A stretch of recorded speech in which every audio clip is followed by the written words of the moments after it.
ASUS has recently entered the smartphone market with their new Zenfone lineup. I recently spent some time with the Zenfone 5 and I'm very happy to share my thoughts. This is my full review of the ASUS Zenfone 5. Before I get started, I'd like to thank Pandawill for sending me a review unit. If you'd like your own Zenfone 5, be sure to check the links in the description. We'll start off with the design. The phone is available in 4 different colors: black, white, red, and gold. There's also both 8 and 16 GB variants. The back of the device is made of a premium feeling plastic that resisted fingerprints and scratches. At the top, you'll find an 8 megapixel camera with flash. There's an ASUS logo in the center and also an Intel sticker near the bottom speaker grill. The micro USB charging port is on the bottom of the device near one of the 2 microphones. The headphone jack is on the top left of the device and the second microphone is just to the right. The right side of the device houses the power and volume rocker and the left side is completely bare. Coming to the front of the device, you'll see quite a bit of bezel followed by a premium looking chin.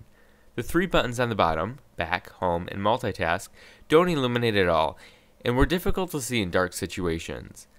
I'm also not sure why the multitasking button is here. I would have rather saw a menu button similar to other smartphones. The front-facing camera lives near the top right of the device, and there's also an additional ASUS logo in the center. At 145 grams, the Zenfone 5 is relatively lightweight. It's also 10mm thick, although the curved back creates the illusion of a much thinner device. The only drawback to this design is that when I set it on the table and had to tap on either the left or right sides of the display, the phone would wobble. This is a small flaw, but I honestly think the overall design makes up for it. The Zenfone 5 feels and looks premium, and the phone is comfortable to hold with a single hand. The Zenfone 5 performed well in the call quality department. I didn't have any issues receiving HSPA Plus data, but be sure to check the frequencies before purchasing. Call quality was also above average, and drop calls and distortion were not an issue during the testing period. The dialer also has a built-in note-taking app, and had just a single button to record a call. For promotion information, press 9 for customer service. 3 for account information. Press 4 for promotion information. The 5-inch 720p display looks good and has decent viewing angles. The auto brightness setting is also a bit low, and I chose to just manually adjust it based on my environment. Luckily, the ASUS Zen UI provided a quick and easy way to do this. With just a simple swipe down, the brightness could be adjusted without opening additional dialogues. Sunlight readability was also okay, and the highest brightest setting seemed to be enough for most environments.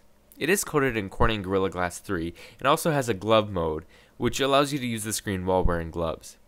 I really like this feature and wish high sensitivity touchscreens would make their way to other mid-range smartphones. The Zenfone 5 does have a green notification LED, which flashes whenever you receive a notification. The speaker on the phone was pretty average out of the box, but after the 1.16 update, the quality has greatly improved. It sounds loud and clear, and the audio quality is excellent. I should note that the speaker grill on the back of the device doesn't reflect the actual speaker size. Taking off the back cover, you'll quickly notice that the speaker only covers a fraction of the grill space. I really wish the whole grill was used, and I'm assuming that this was just a design challenge during production, and ASUS cannot fit such a large speaker. The speaker also isn't as easily blocked because of the phone's curved design.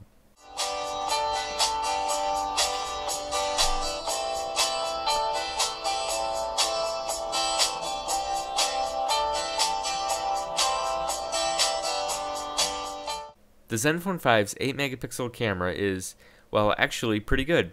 The camera took nice looking outdoor images and also handled low light very well in OWL mode. I credit the software for the good camera quality, as ASUS seems to have paid a lot of attention towards making a quality camera experience. OWL mode reduces the image quality to 2 or 3 megapixels, but offers exceptional low light images. There's also several camera modes and controls, and they're fun to play around with. Running Android 4.3 Jelly Bean, the Zenfone 5 is in need of an update. Luckily, ASUS has been releasing frequent firmware updates to this device, and it is very possible that we'll see an Android 4.4 KitKat update. It is very nice to see ASUS supporting their product after release, and I am very confident that they will continue to improve the overall experience. There's also different SKUs of this phone and corresponding software.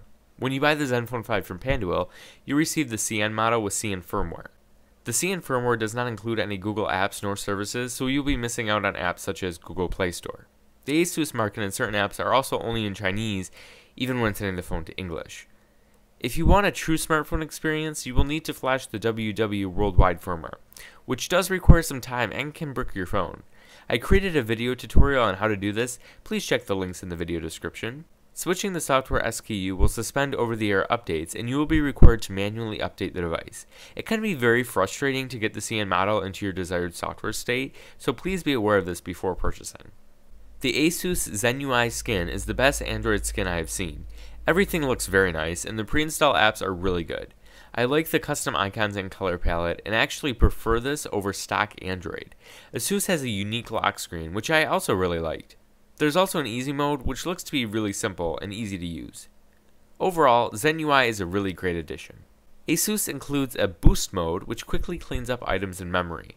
There's also a quick memo app, which can be accessed from any screen. If you like to read, you'll be happy to see the included reading mode, which changes the display color temperature to make it easier to read text for long periods of time. ASUS has also bundled ZenLink apps, which allow you to interact with your phone and different devices. PC Link allows you to share your phone screen to your computer. Remote Link allows you to remotely control your computer. Share Link, powered by ShareIt, lets you transfer files between devices without using a data connection. And finally, Party Link connects to other devices directly to share pictures. All of these apps are very nice additions and make the software experience even better. When swiping down to access the notification center, you have to swipe on the left side, as the right side opens the quick controls. I've seen this on tablets before, but not on a phone. I wish ASUS would have kept the usual function, or at least given us an option to revert back. ASUS does include their own keyboard, but allows you to switch to the stock Google keyboard without installing any apps. Simply go to the settings to switch between the two. This is very nice, and it's clear that ASUS wants to give users options. Unlike most smartphones today, the ASUS Zenfone 5 is powered by the Intel Z2580 2.0 GHz dual-core processor. This is a very good processor, despite being only dual-core. AnTuTu also reveals comparable benchmark ratings to MTK 6592 octa-core smartphones. This phone is very fast, and it's difficult to notice any slowdown. I originally had some issues with third-party apps, but after the 1.17 update, I haven't had any issues. It's nice to see that ASUS is working on fixing some of the minor issues that the phone shipped with. There's also 2 GB of RAM. High-end games were playable, but they did load noticeably slow and drop frames occasionally.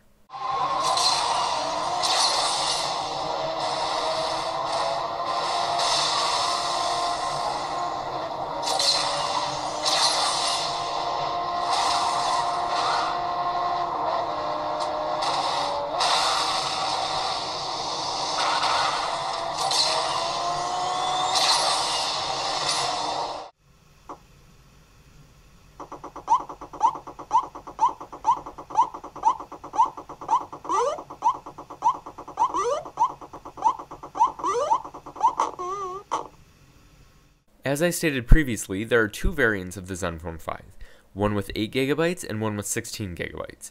There's also a microSD card expansion slot on both models, up to 32 GB. The Zenfone 5 also supports USB on the go, as of the 1.17 update. GPS navigation worked flawlessly on the ASUS Zenfone 5. I should note that some users were experiencing issues, but ASUS released a software update to correct this. The Zenfone 5 is a dual SIM device, so you can use 2 SIM cards in this one phone. Battery life on the phone was fairly average, but I did have some issues making it last through a full day with heavy usage. Light usage was fine, but anything that made the CPU work hard, like games or benchmarking, drained the battery quickly. Luckily, ASUS provides a few power saving profiles, and one is turned on by default. The battery is only 2,110 mAh, and it is built in.